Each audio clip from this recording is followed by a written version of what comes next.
Hola, ¿qué tal? Muy buenos días. En esta semana que el día sábado 12 de julio a nivel nacional, a nivel México, se festeja, se conmemora el Día del Abogado en México que fue instituido en 1960 para reconocer el papel, el trabajo que realiza el abogado. Sin duda, estos programas lo que buscan es acercar la información, acercar las experiencias, las historias de éxito que nos pueden contar nuestros invitados especiales durante esta semana y que nos permitan dar a conocer a la ciudadanía cuál es el papel que han jugado en sus diferentes etapas.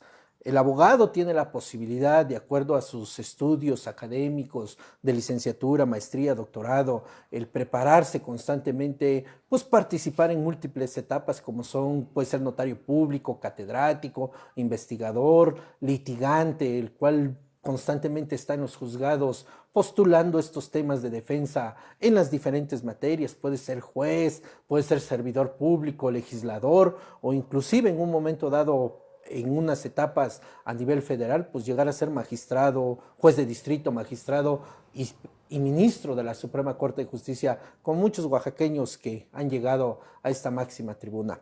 El día de hoy, hoy martes 8 de julio, en verdad quiero decirlo, es una gran, pero gran satisfacción contar con nuestro invitado, el maestro Héctor Lorenzo Estrada, abogado, catedrático, ya ahorita nos comentará bien todas esas etapas que ha participado. Fue mi maestro en la Facultad de Derecho, en la licenciatura de nuestra pues, gloriosa Facultad de Derecho y Ciencias Sociales de la Universidad Autónoma Benito Juárez de Oaxaca. Creo yo que, sin ser soberbio, puedo decir con esa satisfacción que tuve la fortuna al concluir en el 2001 de ser una de las últimas generaciones donde nos tocaron grandes maestros que sí se comprometieron, que sí exigían y que a la luz de lo que vemos en estos últimas semanas Buenas. y meses en la Facultad de Derecho, pues nos pone a reflexionar mucho de cuál es el papel que el abogado va a realizar. Desde luego, muy buenos días, maestro Héctor Lorenzo Estrada. Pues es un gusto, es una satisfacción que hemos coincidido en algunos trámites, en algunos procedimientos. Siempre ha habido ese acercamiento, esa amistad, esa comunicación.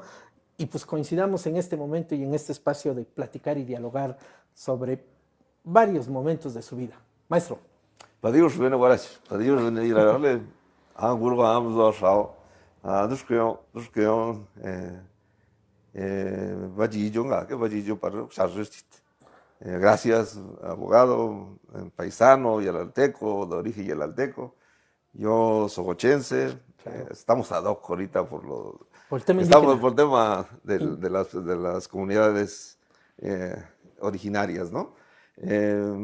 Muchas gracias por la invitación, es un honor estar contigo, poder aportar algo a la sociedad de lo que nos ha dado, porque ese ha sido mi lema, ¿no? La sociedad nos ha dado todo, tenemos que regresarle algo.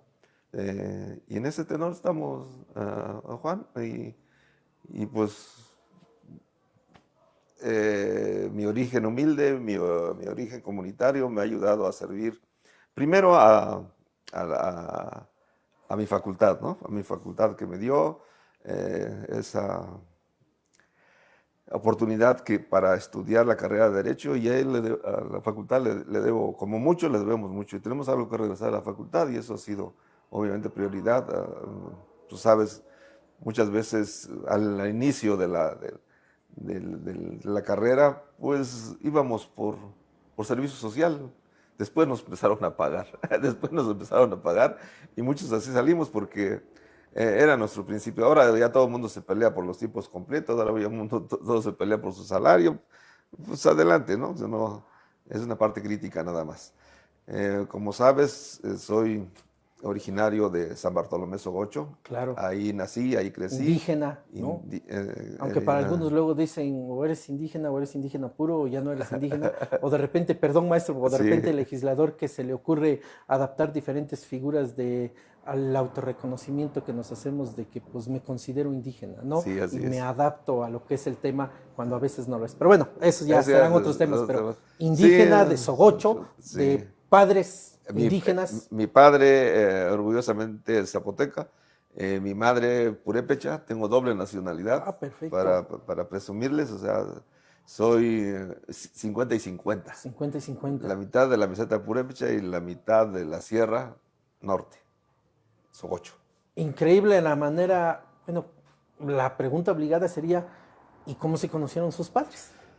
Mi madre llegó a Sogocho como enfermera Ok, al entonces internado Lázaro Cárdenas. El internado Lázaro Cárdenas, que ustedes saben, es un internado de niños ahí en Sogocho. Ahora se le conoce, bueno, ahora se llama CIS número 8 y se le conoce porque hay una escuela de formación musical ahí. claro. En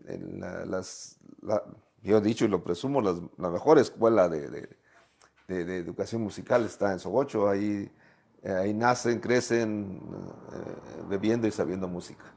Desayunas, comes, cenas con música y está todo el día ahí. Ahí tenemos a la primaria, a los niños del CIS, que después se van a estudiar a la secundaria y se quedan muchos en el bachillerato musical comunitario y otros pues terminan su formación ahí en el CIS número 8, que hay una escuela de formación musical también. Entonces, esa es nuestra. Lamentablemente, yo salí muy pequeño, no aprendí música, como para decir si soy músico o no. Mis padres me llevaron de la mano para estudiar la secundaria en la gloriosa escuela de Reyes Mantecón. Soy Oaxaca. pelón, ¿A qué edad aquí en llega a Oaxaca. Oaxaca, maestro? Llego a los 12 años a Oaxaca.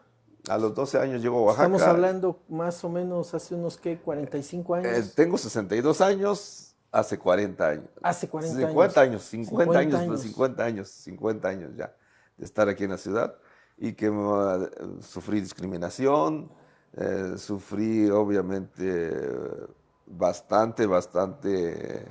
¿Se viene separación. solo o se viene con la familia? No, solo. Solo al internado al internado, directamente. directamente al internado Reyes Mantecón.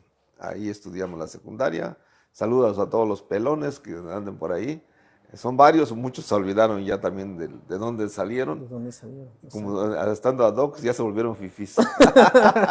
Ya que está muy de moda, ¿no? Sí, sí. Digo, lamentable porque al final lo que menos debemos de perder es de dónde somos, Sí, de dónde te vas venimos, a ¿no? perder O el lo que piso. dice el paisano, ¿no? De la tierra de donde nos vio nacer, Es ¿no? clarísimo, así Y es. yo creo que ese elemento fundamental es lo que menos debemos perder como seres humanos porque finalmente nos permite reconocer de dónde somos y a dónde vamos, ¿no? Exactamente. Llega a Oaxaca aproximadamente a los 12 años, muy diferente el campo, la tierra, la convivencia con los compañeros, a encontrarse a un internado con un sinfín de niños con mentalidades diferentes. La ciudad siempre va a ser muy diferente al tema del campo, ¿no? Así es. Fue abismal la ruptura entre la sierra y llegar a los valles centrales. Encontrarme a compañeros que venían de Guerrero, venían de Chiapas, venían del Estado de México, venían de Veracruz, de aquí propio del Estado, los de la costa, los de la sierra, los del Valle de Etla, totalmente distinto. Te rompe el esquema que traes Claro. hasta conservador, porque en la sierra, pues en esa época éramos muy distantes de la realidad, costaba trabajo llegar a la ciudad.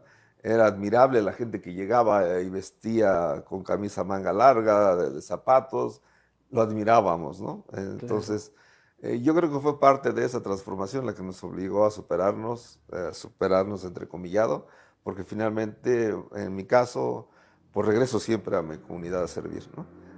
Pocos como tú que he visto que regresas a Yalala, que van y aportan su granito de arena a las asambleas comunitarias, pues que yo desde creo luego no es tenemos fácil, que desde luego no es fácil para porque nada. pues siempre va a haber ese choque, ¿no? Entre los Bastante. que son originarios y los que somos descendientes, ¿no? Sí, así El caso de es. usted espero que no tenga ese detalle, pero lo bonito de esto es que cuando hay un acto de voluntad entre la asamblea comunitaria y los diferentes asesores, pues permiten encauzar mucha toma de decisiones y solucionar problemas, que al final ese Sí. es el objetivo fundamental del abogado. Eso me llenó a mí bastante de orgullo que me aceptaran primero, porque es una cuestión de aceptación. Claro. O sea, esta persona, ¿a qué viene, no? ¿A qué viene a la comunidad? ¿Viene a dividirnos o viene a unirnos? ¿Viene a ayudarnos o a qué viene? Entonces, Son recias son las recias asambleas, las sí. asambleas. Yo creo que no hay ningún libro que describa cómo son las asambleas comunitarias en la Claro. Sierra Norte. Es la base de la unidad, es la base de la formación, es la base, obviamente, de la superación y que se sigan sosteniendo las comunidades originariamente. O sea, no es gratuito que en la Sierra Norte no exista delincuencia, que sea mínima. No es gratuito que haya gente estudiosa en la Sierra, que haya compañeros que tengan maestrías, doctorados y que hayan salido de ahí. No es gratuito. O sea, eso obviamente es por la unidad, por la superación que hemos tratado de conservar en esos lugares. Sí, así fue nuestra formación. Me surge una duda, maestro Héctor. ¿Nace de usted la inquietud de decir, quiero superarme, busco un nuevo horizonte, la imposición de mamá, la imposición de papá, la visión de los padres? ¿Cómo fue que se da esa apertura de que usted pudiera venir a estudiar con todo el cambio que implicaba? La visión de mis padres era que saliéramos de la comunidad, que estudiáramos, porque había hasta sexto año en la comunidad. Claro, No había no había secundaria. más.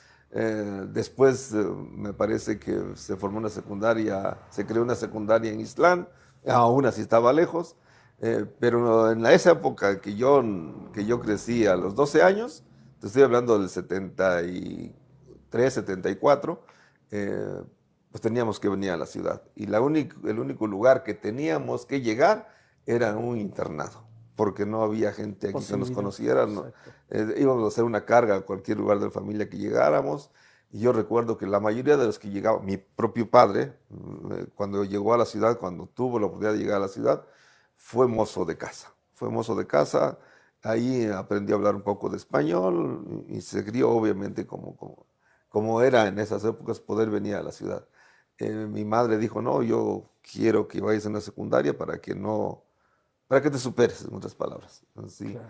todo esto lo digo entrecomillado porque superación, creo que nos estamos superando más estando en las comunidades, regresar a las comunidades y aprender de ellos. Sobre todo porque en las comunidades, digo, sí, si bien es cierto que tenemos un sinfín de problemas, pero también conservamos el elemento social, el elemento de hermandad, el elemento de la colectividad y toma de decisiones para el beneficio de todos. Es correcto. Diferente a la ciudad, porque es un tema muy individualista, que aquí cada quien, perdón por Sí, decirlo, pero se rasca como pueda y de repente estamos de alejecitos, ¿no? Y cuando ya vemos que afectan a la familia es cuando queremos respingar todos o queremos que todo mundo nos ayude, ¿no? Un tema individual con un tema colectivo. Pero bueno, regresando al tema, sí. llega al internado, estudia lo que es la secundaria y qué Eh, viene en esos próximos años. bueno, salir de la secundaria No es un no es un logro, logro. Yo recuerdo, fue en estas épocas cuando salimos, mi padre orgulloso y mi madre orgullosa de que su hijo ya había terminado la secundaria. Y era una fiesta en el Reyes Mantecón. Y ahora, un mes antes de que terminara la clausura, era presentar exámenes. ¿Presentar exámenes dónde? claro, Nosotros teníamos casi pase directo a las normales. ok, Mactumatzá, ir a Ayotzinapa, el Meche, en Hidalgo, varias oportunidades para varias. estudiar. Muchos presentamos también examen para Chapingo. Queríamos seguir obviamente en el tema de internado para no. En mi caso no había oportunidad para estar fuera, entonces me quedé en la prepa 1 de la UAPO. Ahí estudié en la UAPO y ahí nació mi deseo de estudiar Derecho. Estudié Derecho y tuve la fortuna de estudiar en la UAPO, en la gloriosa UAPO, aunque no lo quieran. Y tuve la oportunidad en esa época de estar en un despacho donde se practicaba el derecho social. El derecho social respecto a la defensa de los trabajadores. Por eso mi gran paradigma ahorita es que yo mismo tengo conflictos a veces internos. Digo, ¿por qué no me dediqué al derecho comunitario, ¿no? ¿Por qué no me dediqué a la defensa de las tierras, de los ejidos en esa época? No, porque mi formación, no había otras oportunidades. Yo no tengo padres que sean abogados, yo no tengo hermanos, primos que sean abogados. Entonces fue difícil salir de esa época, llegar al despacho y afrontarnos a los problemas sociales. Tuve el privilegio de estar en el mejor despacho de esa época, con mi maestro Rafael Gasga y Turribarría, y ahí aprendí, obviamente, el derecho social. la formación de sindicatos y la defensa de los trabajadores. Y lo más loable, ¿no? Puedes cobrar un asunto, pero hasta que termine el juicio. Sí. Ahora le llaman abogados pro bono, una cosa así. Nosotros estábamos a las resultas del juicio y eso fue lo que me formó y me hizo identificarme con la clase social obrera.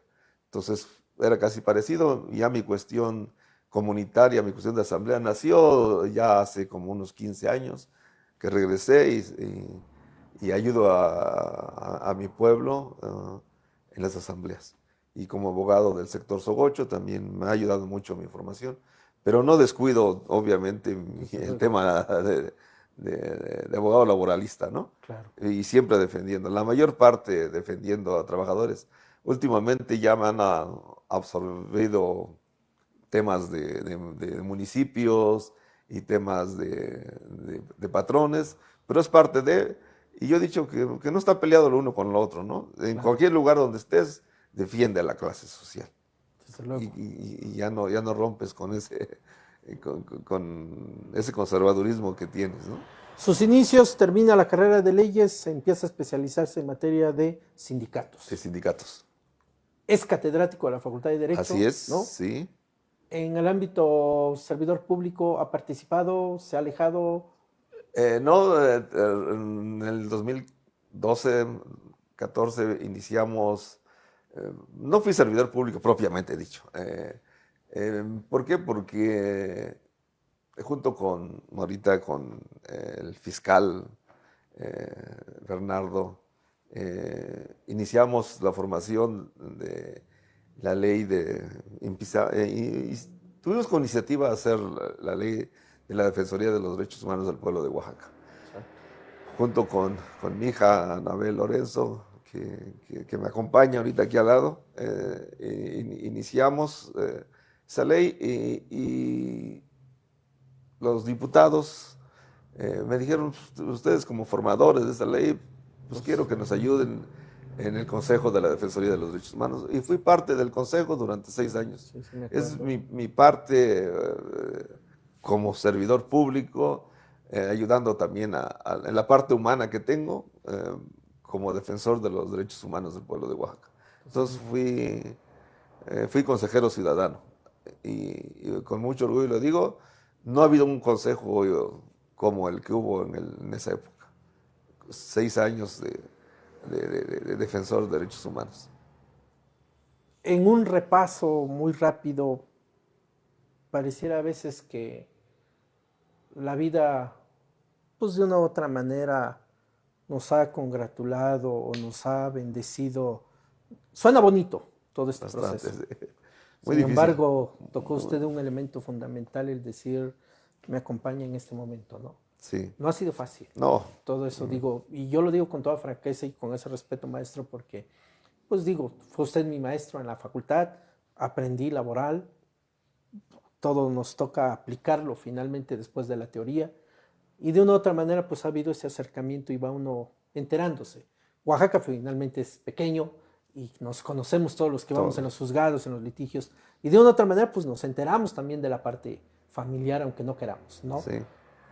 ¿Ha sido muy difícil para usted? Sí, es un proceso muy difícil. Esta partida. Sí, es un tema muy difícil. Uno cuando decide unirse en matrimonio, pues ve por los hijos, ¿no? Que los hijos crezcan lo mejor que se pueda. Y cuando algún hijo te abandona, pues parte algo de ti. Entonces es un tema muy difícil. Entras en depresión a veces, pero ellos mismos te hacen seguir en el camino. Tengo la fortuna de que mis 3 hijos son abogados. Mire. ¿Qué me vieron? No sé. Exacto. Algo, seguir ¿no? Con ese seguir camino con ese y camino. esa tradición familiar. ¿no? Y ahora pues los 3 están aquí conmigo. Perfecto. Así que esa parte es mejor. Sí, no, yo lo entiendo, desde luego, no, y es normal. Sí. Finalmente digo, de repente vemos y no, ahí va el abogado mercantilista, ahí va el fiscalista especializado, ahí va el doctor en esto, ¿no?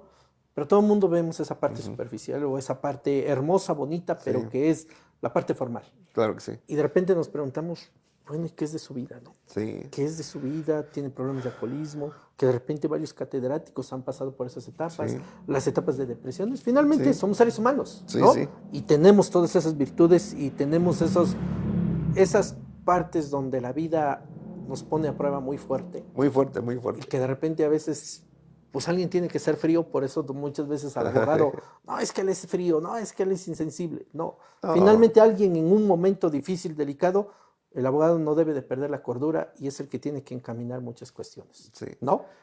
Y la diferencia yo creo que de los abogados de abolengo y nosotros que venimos de la clase baja es que tenemos esa parte sensible de Claro. ayudar sobre todas las cosas. Yo creo que si no existiéramos los abogados con origen humilde, no existiera ese equilibrio en la sociedad. Desde luego. Entonces, porque alguien los tiene que defender, alguien nos tiene que defender. Entonces, esos somos nosotros, los que venimos de la escuela pública, los que nos formamos en la escuela pública, aquellos que aportamos mucho a la sociedad y que no nos olvidamos de esa parte.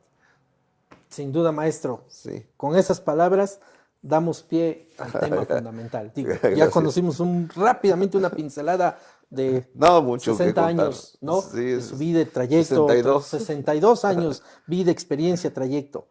Y la pregunta más obligada en materia jurídica es, ¿cómo estamos en materia de justicia Hijo, laboral? hace 40 años que empecé a litigar derecho laboral, era una utopía. Sigue siendo una utopía. La justicia social no llega a la clase obrera. Yo creo que la ley del 70 ha tenido muchas reformas, pero sigue siendo la misma. Cada vez el tema de justicia social es un tema que está solamente en la Ley Federal del Trabajo, está en la Constitución nada más. La justicia social aún no llega a la clase obrera. Siguen siendo salarios muy bajos, sigue habiendo discriminación, sigue habiendo desigualdad, explotación. Hoy en día se da a los niños, siguen explotando a las mujeres. Las jornadas exhaustivas. Las jornadas exhaustivas en que el trabajador se le explota porque tiene una necesidad de llevar alimentos a sus casas. Entonces, esa parte, me acuerdo de que de los principios de derecho al trabajo dice que debe haber un equilibrio entre los factores de la producción y el capital. No se da. El trabajo digno no existe. Hay jornadas extenuantes, hay que tienen 2 o 3 trabajos porque si no nos alcanza. ¿Por qué? Porque la canasta básica aumenta cada vez que aumenta el salario. Sí, entonces, ese salario mínimo es un salario irrisorio. Para que una persona en nuestro país viva bien, tiene que ganar 1,000 pesos diarios. Cuando el salario mínimo está en 280 pesos, tiene que tener 3 trabajos. ¿Y a qué horas atiende a su familia? ¿A qué horas atiende a sus hijos? ¿A qué horas los ve? No hay justicia social. Si lo quieres, es lamentable, pero no hay justicia social en nuestro país. Y puede venir gobiernos, disculpa, porque No, sí. puede venir gobiernos de izquierda, de derecha, pero no se fijan en la clase obrera, ¿verdad? Que es la clase obrera la que da sustento, economía en nuestro país. ¿Y por qué existe la economía subterránea? Pues precisamente por eso, porque no existe la justicia social en nuestro país. Entonces es lamentable que nadie se fije, nadie voltee a los obreros. Es lamentable ahorita que exista todavía pobreza obrera. Muy difícil. Es triste y es cruel, pero esa es la realidad en que estamos. Finalmente, como usted lo decía, maestro, partidos van, gobernadores van, presidentes de la República van, y lamentablemente no hemos entendido todavía, con todas las modificaciones que hacen a la legislación, y como yo siempre lo he dicho y creo que coincido en ese sentido de que por la parte formal, la parte retórica de la Constitución y los buenos deseos, ¿no? Así Lo que es. en su momento, hace muchos años, Jesús dijo, las bienaventuradas, ¿no? Porque Exacto. finalmente son los buenos deseos y principios. La realidad es todo lo contrario. Decía yo hace un momento, la explotación en algunas profesiones, ejemplo en los transportistas, que tienen que hacer jornadas desde Tamaulipas hasta Cancún, con gran comercio, doble remolque y todo, y a veces ellos tienen que utilizar otros medios para tratar de sostener al cuerpo porque el cansancio es vasto. En el caso de las enfermeras, de los médicos, en estas jornadas de 24 horas que pues es evidente que el cuerpo tarde que temprano se cansa, ¿no? La explotación de los niños, aunque finalmente México se jacta que de repente firma cuanto convenio, cuanto tratado internacional hay. ¿Qué ha pasado? ¿Qué ha pasado en ese sentido? ¿Es un tema de política pública? ¿Es un tema de que la ciudadanía no participa? ¿Es un tema de que los abogados aún seguimos con temas individualistas cuando deberíamos ya apostar a un tema colectivo y enfrentar, pues no sé si campañas de capacitación, de información, pero que permita entre todos presionar? ¿Qué ha pasado? Se trata de eso. Yo creo que los sindicatos actualmente ya no juegan ese papel del derecho social en nuestro país. Han sido copados por los gobiernos, en caso de los grandes sindicatos, y ya no tienen la fuerza suficiente para luchar. Ya vivimos del conformismo. Yo no quiero tratar la cuestión política aquí, pero lamentablemente vivimos sometidos a los gobiernos a través de dádivas sociales, dádivas económicas, le dan beca a los estudiantes, les dan incentivos a las personas de la tercera edad. Es decir, hemos perdido esa esencia, nos conformamos, vivimos un México conformista, que con que tengamos 2,000 pesos a la quincena, con eso nos basta. Es decir, esa clase media que antes luchaba, que defendía a los trabajadores, ya no existe. Ahora lo que trata de defender es su trabajo mediano que tiene, ¿no? O sea, vivimos lamentablemente en un México conformista. Tiene que haber una transformación real de nuestra sociedad para poder obtener una economía sólida y que haga cambiar la mentalidad de los mexicanos. Eso es lo que necesitamos. Y yo creo que va a ser una transformación real. No nos va a tocar, yo creo, porque ahorita estamos sumidos en esa complacencia. Sí. No quiero tomar temas políticos porque sí, no es el tema ahorita, ni vengo a hablar de ese tipo de cosas, pero sí es lamentable. Y yo creo que la gente que nos está escuchando ahorita, porque aunque no quieras, tengo seguidores. Sí, desde luego. Tengo seguidores y quieren escuchar otras cosas. No me quiero meter en ese tema, pero todo el mundo sabe de lo que estamos hablando ahorita.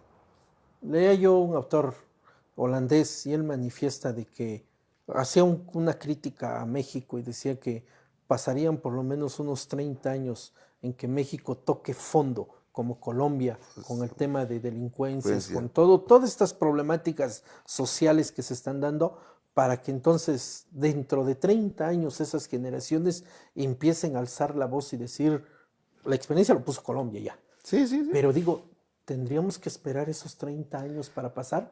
Por un lado, digo, ya sabemos que el artículo 5 constitucional establece pues, el derecho al trabajo, toda esta parte hermosa. La realidad con toda la legislación, la parte romántica, la parte noble, ¿no? Sí. Y que en la realidad es muy contraria.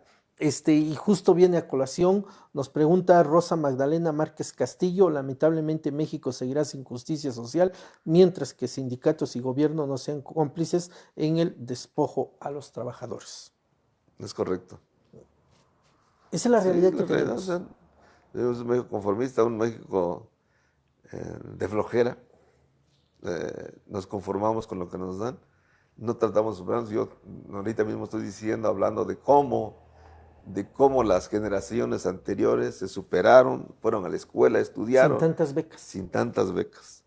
Digo, porque ¿qué hubiese hecho uno si nos daban una beca en la misma facultad, en la universidad? Digo, de repente a mí ya me tocó en el sentido de ver cómo los compañeros que eran promedios de 10 tenían las becas y de repente te dabas cuenta de que algunos compañeros que eran de 6, pero todo porque hacían en la parte pues, sucia de los directores, pues también tenían sus becas, no mucho, pero sí ayudaba. Bastante. Y creo que en el caso de usted como en el mío, nunca nos tocó tener un apoyo económico de una beca más que el esfuerzo y dedicación con mucha honra de nuestros padres, ¿no? En Sogocho hay un dicho bastante, yo no sé qué hubiera sido si el cuche no se come mi bolsa, dicen, o sea, O Claro. sea, si voy a tener esas oportunidades que tienen ahorita, pues tuviera yo un postdoctorado o no me hubiera dedicado a otras cosas más que estudiar, pero ahora los ocupan para otras cosas.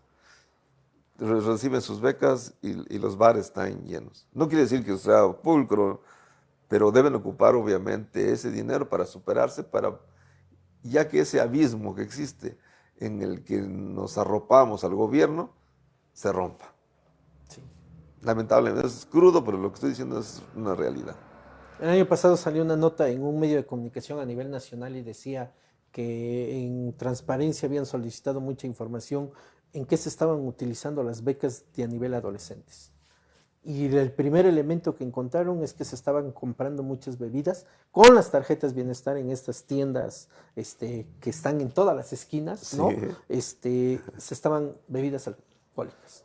En segundo punto, encontraron que son pues, medicamentos que se están utilizando. Tercer punto, en moteles, la compra de preservativos. Digo, qué bien que finalmente están haciendo conciencia, pero qué mal porque no hay esas historias, excepto una historia de, si no me equivoco, del norte del país. Dos jovencitos de secundaria se organizaron una relación sentimental, hombre-mujer, y hablan con sus padres, abren un negocio con 5 mesitas de hamburguesas y hot dog.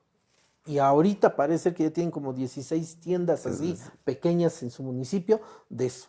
Con la beca que les dieron, ahorraron todo 2 años, 3 años y y fue el emprendimiento y todo. Digo, finalmente las son ejemplos de oportunidades superación, están ¿no? ahí, Sí, ¿no? están ahí. Va a depender también mucho de uno cómo la pueda uno enfocar. Sí, yo decía, te decía al inicio, ¿por qué se dio la superación hablando en primera persona? Porque mis padres tuvieron el impulso de ayudarme y me dijeron, el libro y el lápiz es la mejor herramienta para que rompas con la pobreza. En la pobreza, no tanto económica, sino en la pobreza mental que tenemos, ¿no? De decir, señores, yo voy a ayudar al prójimo, yo voy a estar bien con el prójimo, voy a ayudar a mi familia, voy a ayudar a mi comunidad, ¿cómo? Siendo más igualitarios. Creo que ahí es donde debemos enfocar las políticas públicas para que cambie nuestro México. Tenemos mucho de dónde aprender, pero así como dices, hay que tocar fondo. Ojalá toquemos fondo lo más rápido posible para que no tardemos los 30 años. Viene una serie de reformas que desde hace 3 4 años de manera pomposa me han Sí. estado diciendo. ¿Va a funcionar? Eh, Mientras exista desigualdad, no van a funcionar. Estamos hablando ahorita, el gobierno dice que hay igualdad en nuestro país, pero hay una igualdad hacia abajo. Todos los pobres siguen siendo iguales. Eso no es igualdad. Igualdad vamos a llamarle en que tengamos los pobres la oportunidad de poder estudiar una licenciatura, estudiar un posgrado y poder ayudar a la comunidad. Cuando todos tengan esas oportunidades, todos estaremos hablando de igualdades. Ahorita no. Entonces, si no hay esa igualdad, pues todos vamos a seguir peleándonos tanto en la comunidad, tanto en la formación. Entonces eso necesitamos tiempo, mucho tiempo, y eso solamente se aprende en las escuelas. Eso solamente se aprende. Pero tal pareciera que ahorita el gobierno no quiere que haya escuelas. O sea, le está dando mayor oportunidad a la gente con mayor poder económico. Todo el mundo habla de irse a estudiar fuera del país, nadie habla de quedarse aquí, y eso es muy lamentable. Tú y yo nos formamos en escuelas públicas, mucha gente de las que nos están viendo se formó en escuelas públicas, y ese es el mayor orgullo que podemos tener. Y en lo que podemos ayudar a esas gentes, a esas personas, a esos estudiantes, yo creo que ahí vamos a aprender más. El tema de enseñanza, porque es una de sus facetas. Sí, sí. ¿Cuántas generaciones le ha permitido pues, capacitar, orientar, guiar? ¿A cuántos alumnos han pasado desapercibidos y cuántos alumnos quizás los tenga usted en esa trayectoria de ver que finalmente fueron grandes profesionistas o se están desarrollando, van en ese proceso de crecimiento? ¿Qué le dejó la enseñanza en estos tiempos? Una satisfacción muy grande, Juan, una muy grande, así como tú, me encuentro abogados, no solamente, tengo la oportunidad, o sea, no es presunción, pero tengo la oportunidad de litigar en casi toda la República. Me encuentro a compañeros, a jueces que fueron mis alumnos, hay funcionarios públicos también en toda la República, hay alumnos que son mis contrarios en el litigio, y me da gusto que me digan, así como tú me dices, maestro, ¿no? Ese es el mayor orgullo que puedo tener. Eh, Lamentablemente en esa también tengo las cosas negativas de la formación, y fue una de las razones por las que también decidí romper ya también con mis clases, porque hay alumnos que luchaban por su, aprendían a diario, preguntaban, había esa interacción entre maestro y alumno. Y que nunca lo vi de esa manera. Vi más bien el hecho de que tuvieran la sapiencia de querer aprender algo. Y de ellos son los que también aprendí, de los mejores alumnos de ustedes, que me invitan a estos lugares, tratar de compartir. Pero pasó algo muy drástico dentro de la universidad, muy drástico, en la que los alumnos ya no quisieron ir, ya lamentablemente ya no quieren estudiar. ¿Por qué? Pues por las becas, ¿no? Porque hay maestros que no van a dar clases y los aprueban. Es la parte muy mala de la educación pública, que ya van no solamente a recibir un documento, van por una calificación que se les va a dar obviamente el ser amigo del maestro, el Claro. ser amigo del director, el ser amigo del rector. Y eso ya no se vale, es muy lamentable. Y esa parte es la mala de mi experiencia. La buena son ustedes. No, pues muchas gracias, Sí, maestro. Desde luego que siempre cuestiona uno estos elementos. Yo en una etapa fui en una universidad privada, me invitaron a dar clases en 2 materias y esa es la realidad. El estudiante ya no pregunta, ya no cuestiona. Y muchas veces puede uno llegar y decir hasta hasta mentiras mentiras. y el estudiante se queda con esas ideas, ¿no? Pero de repente se topa uno con 1, 2, 3 personas que cuestionan, que preguntan o que vienen de familias de abogados o de profesionistas y por lo menos traen un chip totalmente diferente, ¿no? Sí, Digo, la realidad es muy triste, incluso hay pues universidades que ofertan la licenciatura en Derecho en 3 años, en 2 años y medio, 3 años y medio, y que lamentablemente creo yo que hemos tenido la fortuna que al menos en nuestra Facultad de Derecho, pese a todas las condiciones que hay en este momento, pues antes llevábamos Derecho Romano 2 años, después hubo una reducción a 1 año, pero tuvimos grandes maestros entonces de que hecho, se preocupaban, preparaban la clase, orientaban, guiaban. Y desde luego la experiencia, el litigio, que es eso el que nos da la mejor formación, porque pues por un lado la parte teórica, la parte romántica, pero también la parte de la experiencia del litigio, la confrontación, el tronarse la cabeza que de repente me ganaron el juicio, no pude preparar bien pruebas, no me pasó esto todo, finalmente nos van forjando como seres humanos y como profesionistas. los grandes maestros, además de ser académicos, eran litigantes. Sí, Creo que esa es la gran diferencia de ahora.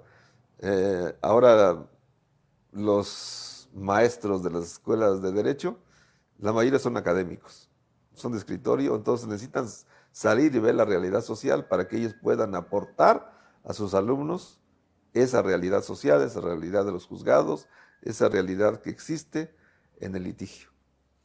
Es- maestro, hace 2 años, pues de manera pomposa, iniciamos con pues no sé si bien, mal, pero bueno, iniciamos con un nuevo modelo laboral, ¿no? El nuevo sistema de justicia 2019, 2019 primero de mayo de 2019. que se fue implementando y que Sí, finalmente tenemos ya un nuevo sistema de justicia laboral, la libertad y democracia sindical, que esa es la teoría, ¿no? sí, Los centros federales de conciliación y registro laboral. sí. ¿Esta última reforma está funcionando? Lamentablemente, deja de decirlo, solamente funciona a nivel federal.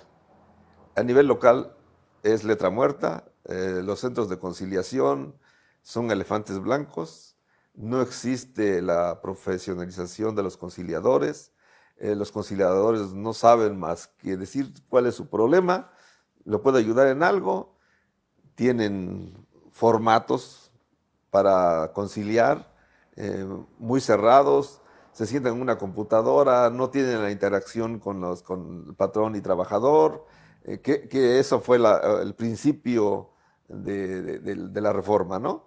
Conciliar para evitar juicios prolongados.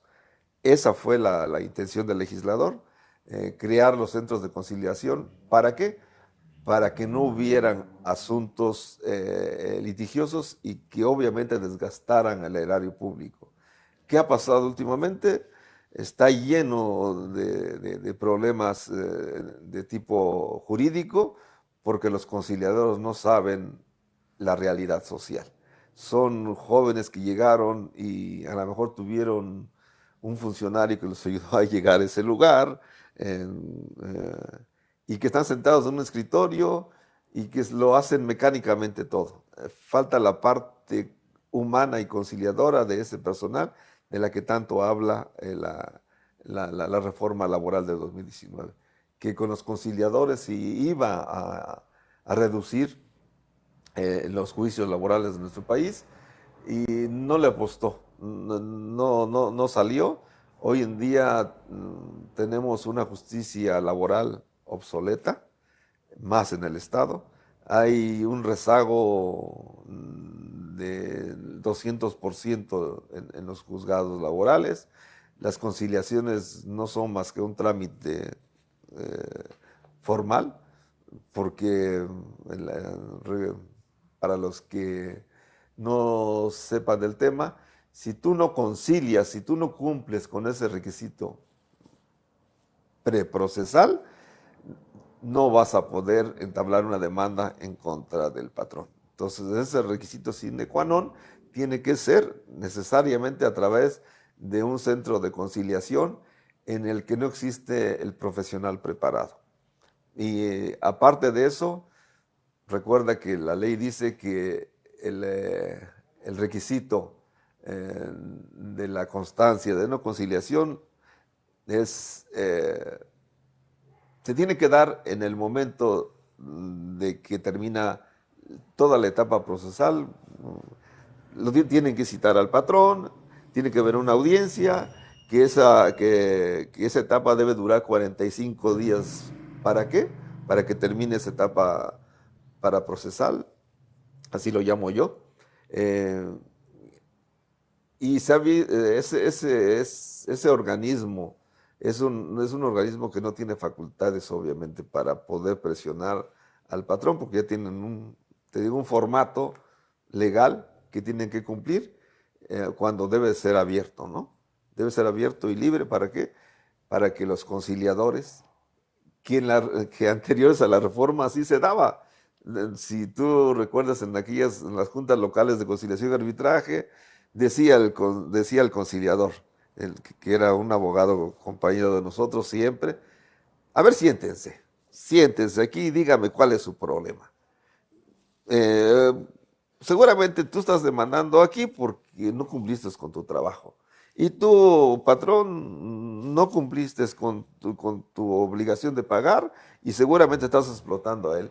Y ya por eso es que ahorita ya quieren romper. O tú lo escogiste de esa manera, tú lo preparaste, pero lo preparaste mal. Entonces, había ese acercamiento, esa inmediatez entre la relación laboral. Y se conocían y platicaban, esos eran los conciliadores. Es decir, había mejor conciliación antes que ahora. Se perdió esa esencia humana de saber lo que ahora tanto pregonan que el principio de realidad. Pues antes era un principio de realidad mejor. Sí, recuerdo. Ahora ya no, los conciliadores, pues a ver, ¿de qué viene? No se concilian, ¿no? ¿Qué viene? ¿Quiere demandar? ¿No quiere demandar? ¿Pueden arreglar? ¿No pueden arreglar? El conciliador ni siquiera los mira a los ojos. Está viendo su computadora, está haciendo otras cosas. Sí, totalmente. Eso no es conciliar. Entonces, ese profesional conciliador no existe ahorita. Salvo en los tribunales federales, que todavía existe algo Se de aplica. señores, ¿dónde están? ¿Por qué? Porque llegas a un lugar cómodo, llegas a un lugar donde hay una silla, hay una computadora y se ve que el conciliador sí se preparó. Son excepciones, pero en el estado de Oaxaca, letra muerta. Finalmente Seguimos el igual. conciliador le pone la atención a las partes, ¿no? Sí, Recuerdo mucho, digo, por ahí del 2001, cuando terminé la carrera, me tocó un tema laboral y el conciliador, lo que usted decía, sentó a las partes, a los abogados nos hizo a a una un lado. parte, empezaron a dialogar y todo, y al final terminan un convenio donde era la falta de comunicación entre el patrón y el trabajador que los orilló a llegar a ese tema. Y terminan así estrechándose la mano, se despiden y todo, y mañana te presentas, tómate hoy el día, pero mañana te presentas, y cualquier cosa pues comenta, ¿no? Y Eso muchos es de lo los que digo. temas es eso. Y actualmente, usted lo dijo muy claro y muy preciso. Llega uno, el conciliador, finalmente, sí, nombre, credencial, sale, ya, ahí está la diligencia, chequen. No, no hay acuerdo, vamos. Sin ir más allá. ¿Faltaron mayores atribuciones, maestro? En esta gran reforma, ¿faltó más atribuciones? ¿Faltó capacitación? ¿Qué faltó? Falta capacitación a conciliadores, falta mayor número de conciliadores, falta una etapa previa inclusive a la conciliación. O sea, si lo que quieren es abatir los juicios en el país, debe de haber más conciliadores y preconciliadores. ¿Para qué? Para poder terminar con ese rezago de justicia social en nuestro país. Yo creo que la intención del legislador sí era buena, sí es buena todavía, conciliar para no desgastar, pero debe de haber una preparación real a los conciliadores. La conciliación es un don, de verdad. O sea, hay conciliadores en justicia penal, hay conciliadores de justicia fiscal, hay conciliadores en todos los lugares. Creo que hasta hay una carrera que le llaman ahora facilitadores. Exacto. Entonces, creo que debe de haber una preparación real a los conciliadores para que sepan de qué están hablando. Pero debe haber tantos conciliadores como problemas hay. No que tienen dos, tres conciliadores, nada más ¿para qué? Para cubrir el requisito de la constancia de no conciliación. Y ese no es el tema. El tema es que conozcan de viva voz los problemas de los trabajadores y digan, mi trabajo me están explotando y no me pagan bien. Yo considero un salario justo esto. Y que en realidad el patrón también llegue con esa, obviamente, con esa Voluntad, ¿no? voluntad de poder arreglar. Pero si no existe esa etapa conciliatoria, no se le dice al conciliador los problemas reales, nuestra justicia social va a seguir igual. Maestro, nos pregunta Leonel, nos hace dos comentarios. Primero, interesante programa, y él pregunta, ¿a dónde acudir cuando se tiene un problema laboral? Bueno, de acuerdo con la reforma de la Ley Federal del Trabajo, los conciliadores deben tener asesores. Asesores si es que ¿cómo se llama? Si el trabajador no llega. Existe una Procuraduría de la Defensa del Trabajo, siguen todavía, pero independientemente de eso, paralelamente a la Procuraduría de Defensa del Trabajo, existen los asesores de los conciliadores que para el caso de que no tengan bien definido el problema, los puede asesorar Orientar. un asesor conciliador. Pero siempre en la defensa, porque acuérdate que se dividió en dos partes, la etapa conciliadora, en la que las partes van sin abogados, Así es. pero sí la ley establece que deben ir asesorados por un profesional o los conciliadores deben dar uno. Eso es nada más para la etapa conciliadora. Pero para allá, para la etapa procesal, sí está obligado la Procuraduría ¿cómo se llama? A que tengan un buen abogado, un asesor. Inclusive la Ley Federal del Trabajo establece que hay jurisprudencia al respecto, que si el juez se da cuenta que el abogado no tiene los suficientes conocimientos, puede suspender la audiencia y nombrar a uno, Aún. a una persona que lo asesore, ¿no? Eso es lo que debe de pasar. No lo he visto en un lugar.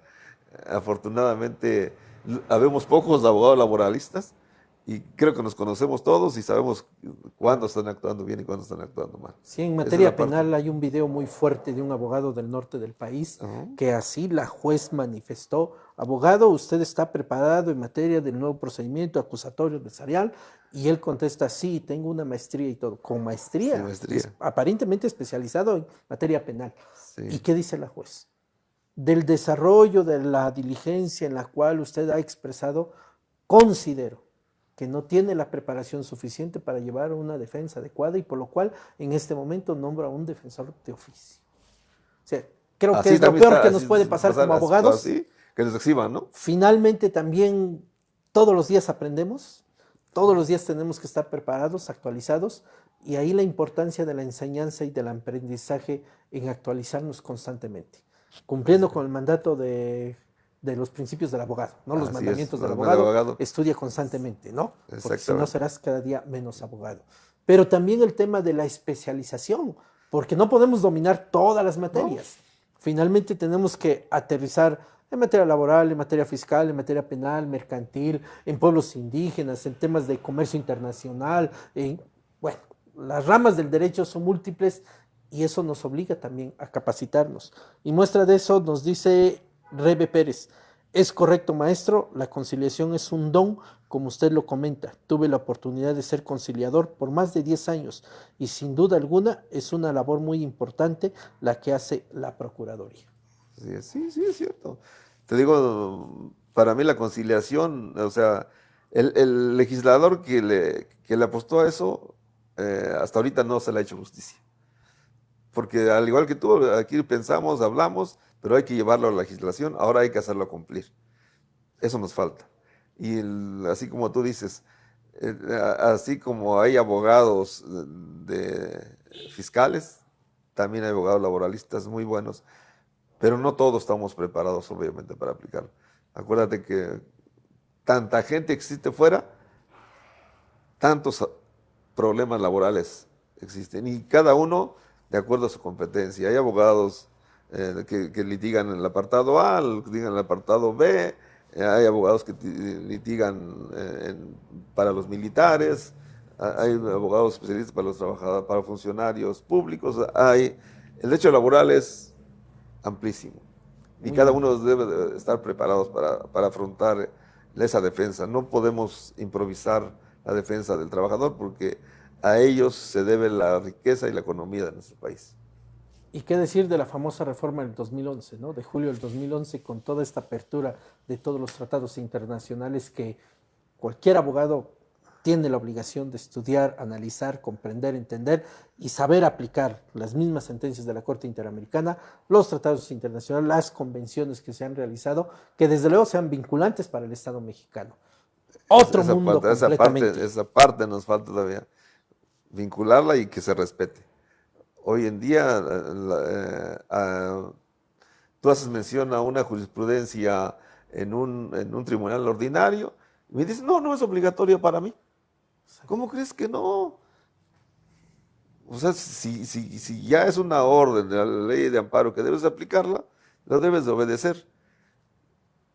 ¿Y qué hacemos a veces? A veces sí denunciamos y a veces no, porque también estamos atiborrados de trabajo, pero sí debe ser una cuestión de defensa, también denunciar a las autoridades cuando no aplican las jurisprudencias, cuando hacen caso omiso a las jurisprudencias. Ya debe ser una práctica común de nosotros los abogados para denunciarlos. Y debe de hacerse. Digo, finalmente la Convención Americana con todo este control de convenciones le daba la oportunidad a los mismos jueces o hasta jueces familiares, civiles, jueces mixtos, de poder inaplicar, ¿no? Sí, así es. Un artículo y todo. Lamentablemente la misma Suprema Corte de Justicia, pues para no perder ese poder y ese control, pues dijo, no, momento, ustedes no pueden, nada más podemos nosotros hacerlo a este nivel, ¿no? Qué lamentable porque finalmente eso se traduce en una justicia tardía o en una nula justicia. Nos comenta también Leonel, ¿cuál ha sido uno de los casos más emblemáticos que ha tenido usted en todo este largo peregrinaje de litigio? Yo te platicaba ahorita, ¿cómo se llama? O sea, de tu gremio, los periodistas del periódico El Sol, ¿no? Del Exacto. periódico El Sol, que la empresa desapareció y que los trabajadores, estoy hablando de hace 30 años, que y, desafortunadamente ganamos el juicio y ahora ¿a quién le cobramos? ¿Por qué? Porque paralelamente la empresa, la editora del periódico, había sido embargado por el fisco.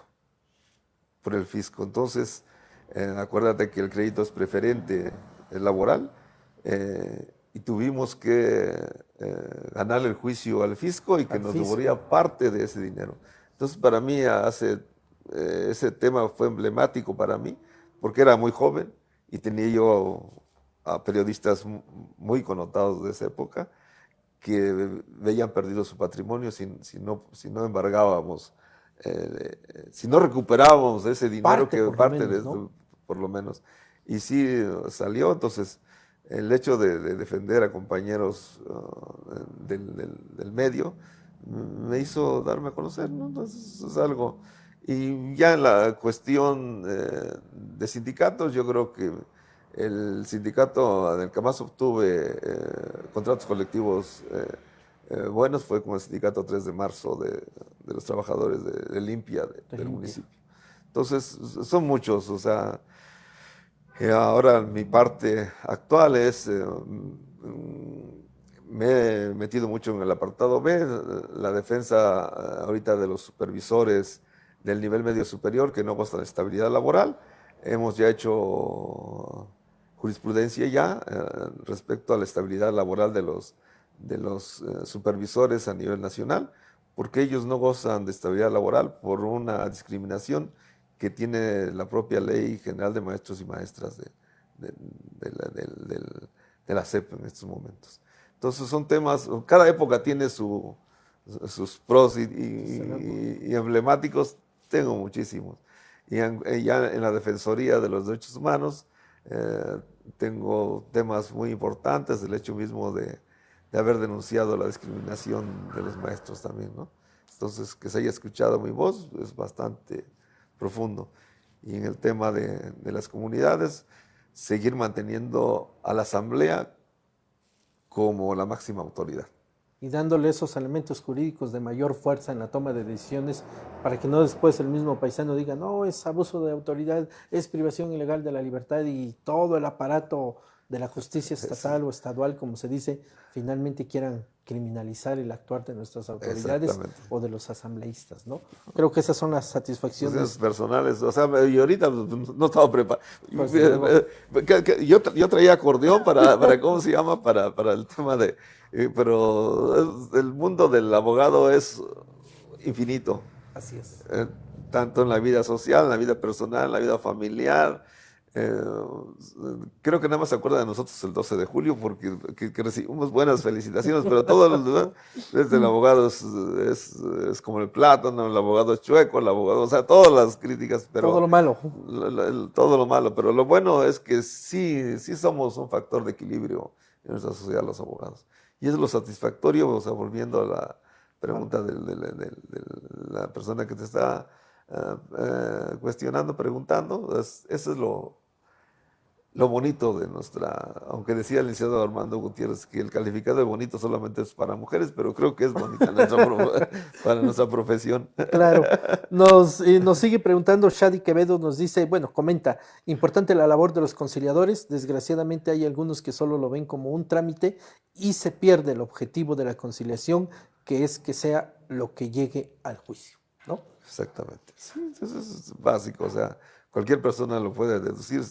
Que vayan nada más a centros de conciliación y ve, ¿a qué vino? ¿A qué hora es su audiencia? ¿No? Es a las 9, a las 10. Ya llegó el patrón, no ha llegado. Y ya han platicado, no han platicado. O sea, como si nosotros tuviéramos la obligación de concertarlo, ¿no?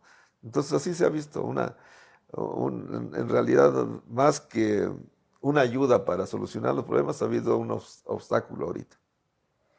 No existe. Ya estamos llegando al final, maestro. Digo, hay muchos temas que abordar en materia laboral, la reforma. Exacto, digo, finalmente le cambié el contexto en todo el tema, porque, y quiero decirlo antes de entrar, ahora sí como decimos, detrás de cámaras, iniciamos una pequeña charla, unos minutos, y empezamos a hablar sobre esta parte humana, humanista, que finalmente, es como yo le he dicho, es la parte humana, es la parte de la vivencia, del dolor, de la alegría, de la parte familiar, de cómo influyen la motivación y que nos permiten lograr y estar donde estamos en este momento.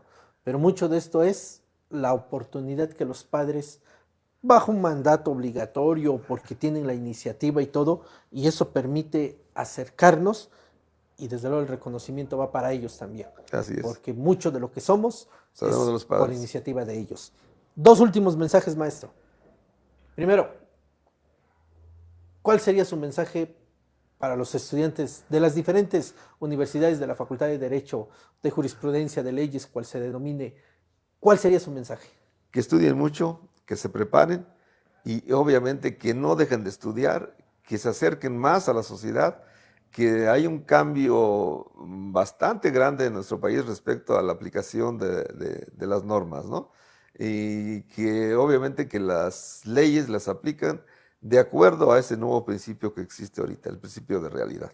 El principio de realidad nos está ayudando muchísimo porque se está apartando de los formulismos.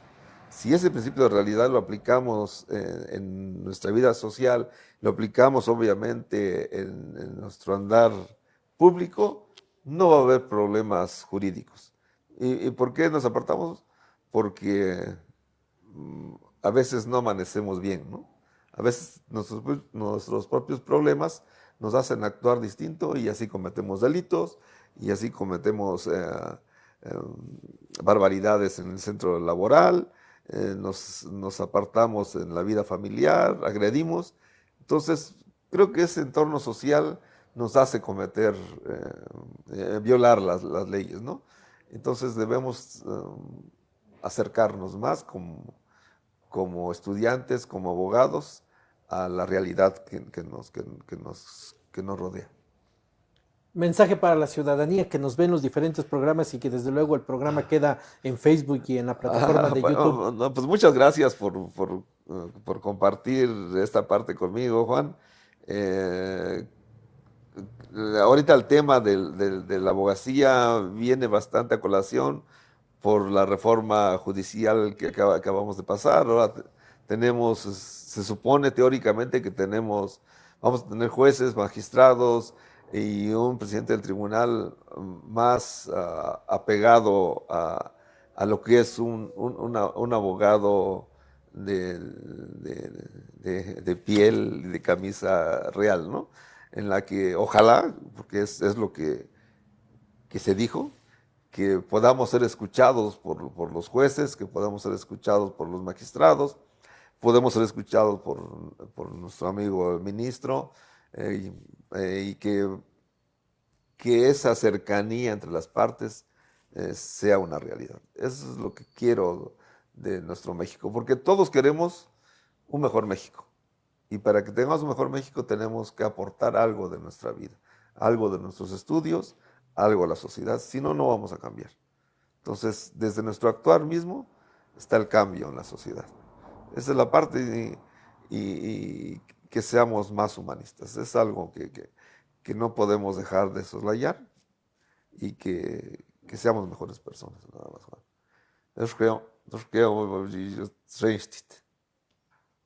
Pues Ojalá maestro, aquí estamos. muchísimas gracias en verdad con estas hermosas palabras del agradecimiento que hace el maestro Y, Héctor Lorenzo Estrada en 62 años de haber llegado a Oaxaca, de emprender toda esta serie de actividades y sobre todo en estas múltiples facetas. Y con estas palabras que él dice, todos queremos lo mejor para México, pero también tenemos que comprometernos como ciudadanos, como profesionistas, como hijos, como padres, como amigos, como hermanos, y buscar siempre de esa parte individual una parte colectiva que nos permita crecer, desarrollarnos, pero también contribuir.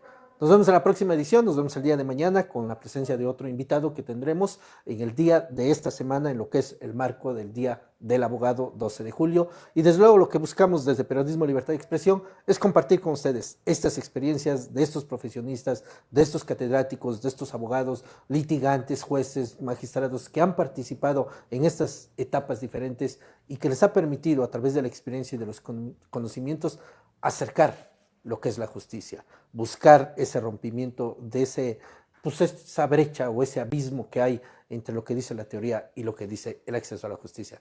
Nos vemos en la próxima emisión. Muy buenas tardes.